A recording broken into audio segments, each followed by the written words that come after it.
guys, ngayong araw ay nag-crave na naman nga ako sa buldak carbonara. Yung mga nakaraang araw kasi panay cheese buldak yung kinakain ko, kaya naman naisip ko na magluto naman netong carbonara. Dati super favorite ko talaga yung buldak carbonara, pero nung natikman ko nga yung cheese, daging cheese na yung niluluto at kinakain ko. Hiniwa ko nga lang pala yung luncheon meat dyan, tapos sinalang ko na rin agad dito sa may kawali. Tapos maya-maya lang din naluto na nga yung kabilang side, kaya naman binaliktad ko na at maya-maya lang din naluto na sila, kaya naman ayan, hinango ko na. After kong prituhin yung luncheon meat, nagsalang naman na ako ng itlog. Dalawang itlog nga pala yung niluto ko dyan dahil nga pag nag-fail yung isa, at least meron tayong reserbang isa pa. Maprito ko na yung luncheon meat, pati nga yung itlog, nagsalang na rin naman na ako ng tubig dyan. Tapos nung kumulo na, sinalang ko na rin itong noodles. Sinala ko na nga pala yan, tapos binalik ko lang ulit dito sa may kawali dahil nga lulutuin pa natin yan sa gata. Tapos nalagay ko na nga rin pala yung buldak sauce dyan at hinalo-halo ko lang. Tapos maya-maya nilagay ko na rin yung gatas. Dinamihan ko nga yung gatas dyan guys dahil nga mas masarap kapag may sabaw-sabaw nga itong buldak. Tapos nang okay na yan, dito ko ulit siya nilagay sa may cup niya dahil nga kapag sa plato natin nilagay, tumitigas agad siya dahil nga malamig ngayon. At finally, okay na nga yung niluto natin. Kaya naman tara, kain na tayo! Guys, ito na yung niluto kong buldak.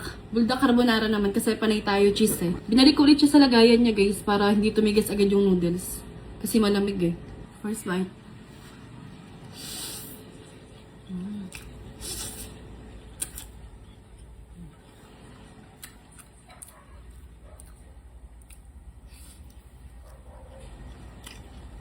Ah, sarap. Namiss ko itong carbonara. Mas manghang to sa cheese.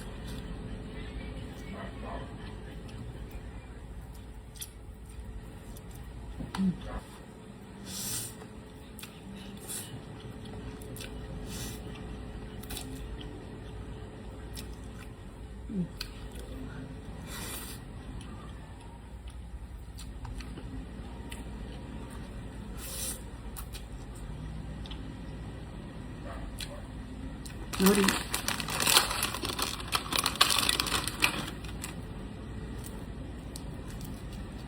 Bonbon.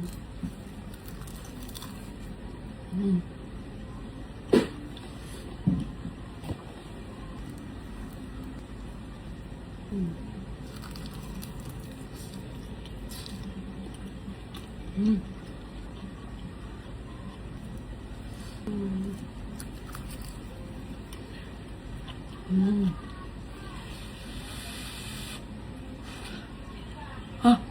Nalobat yung ilaw natin, guys.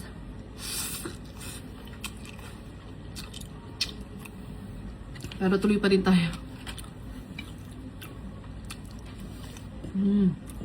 Harap.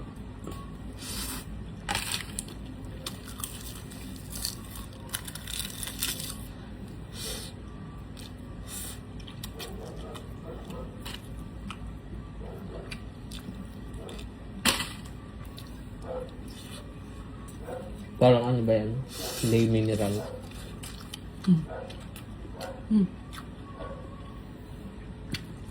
Patikim natin kay Cassius, guys. Oh, tikman mo ba? Kanina ka pa dyan. Nailawan niya ako. Itlog ba? So, yun yung itlog.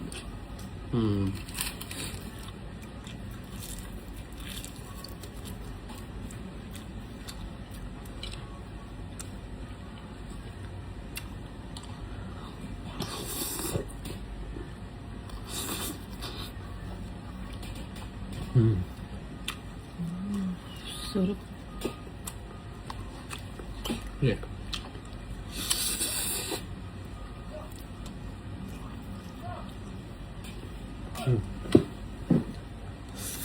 Ano nung bag.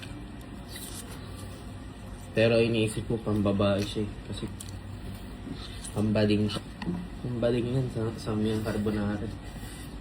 Pinakain ko. Yun lang, guys. Bye-bye. Gusto mo rin ba magkaroon ng ganitong Gcash? Click mo yung link sa comment section.